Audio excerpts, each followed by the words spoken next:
La transformation miraculeuse d'un chaton qui ressemble à un extraterrestre, vous devez la voir jusqu'à la fin. Le ciel ce jour-là était sombre. Des nuages gris s'amoncelaient annonçant une grosse pluie.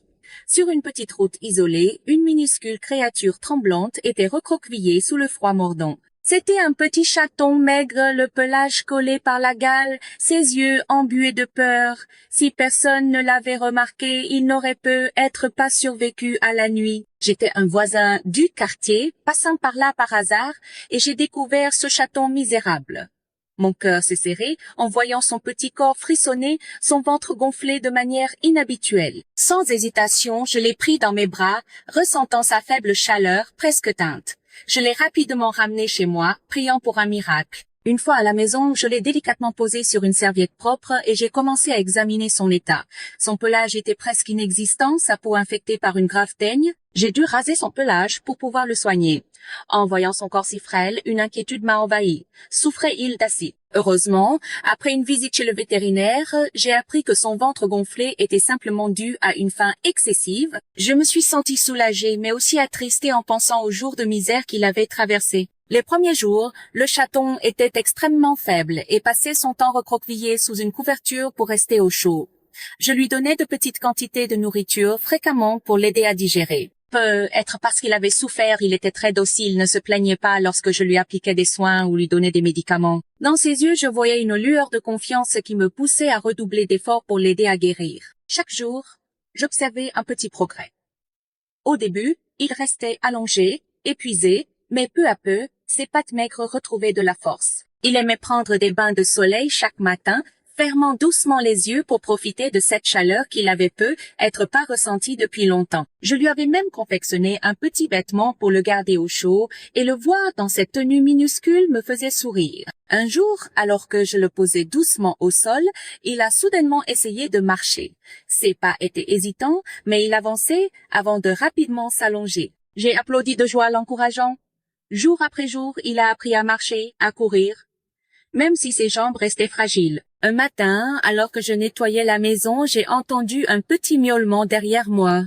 En me retournant, j'ai vu le chaton s'avancer lentement vers moi, sa queue bougeant affectueusement. Mon cœur a fondu. Dès lors, il a commencé à me suivre partout comme une ombre douce et attachante. Chaque fois que j'entrais dans la cuisine, il accourait immédiatement, me regardant avec ses grands yeux brillants, comme s'il demandait « As-tu quelque chose à manger pour moi ?» En réalité, il mangeait très bien.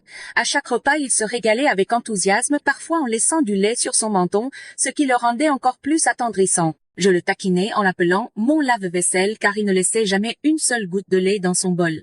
Les jours suivants, le chaton a continué à grandir, devenant plus joueur et espiègle.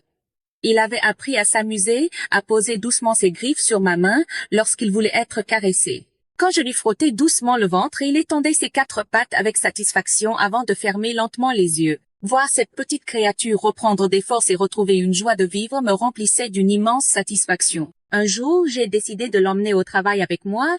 Au début, il semblait un peu inquiet dans la voiture, mais ensuite, il s'est levé sur mes genoux et a commencé à apprécier le trajet. Mes collègues ont été surpris de voir ce petit chat si vif. Certains plaisantaient en disant qu'avant, il ressemblait à un extraterrestre, mais qu'il était désormais devenu une vraie princesse. En plus de sa croissance physique, le chaton est devenu de plus en plus affectueux. Il a appris à donner la patte, aimait être câliné, et parfois, il se frottait volontairement contre moi pour recevoir plus d'attention. Il avait une habitude spéciale. Dès qu'il entendait le bruit d'une boîte de nourriture s'ouvrir, il accourait immédiatement, miaulant impatiemment. Parfois, il se mettait même sur ses pattes arrière, agitant ses petites pattes, ce qui le rendait irrésistiblement adorable. Avec le temps, son doux pelage a complètement repoussé, dissimulant les cicatrices de son passé. Il n'était plus un petit chaton fragile, mais un félin plein d'énergie et de malice. J'ai commencé à l'emmener dehors plus souvent. La première fois qu'il a touché l'herbe, il était hésitant, mais ensuite il s'est mis à courir, reniflant l'air, curieux de tout ce qui l'entourait. En le regardant s'épanouir, je me suis souvenu du jour où je l'avais trouvé maigre et blessé, gisant sur une route glaciale. Peut-être que si je ne l'avais pas pris dans mes bras ce jour-là, son destin aurait été bien différent. Mais aujourd'hui, il a une nouvelle vie, remplie d'amour et de chaleur. Chaque fois que je le serre contre moi et que j'entends son doux ronronnement, je sais que j'ai fait le bon choix. Tous les êtres vivants méritent d'être aimés et protégés. Que chaque petite âme trouve la bienveillance et l'amour qu'elle mérite. Pour moi, l'histoire de ce chaton est un miracle de compassion et de tendresse.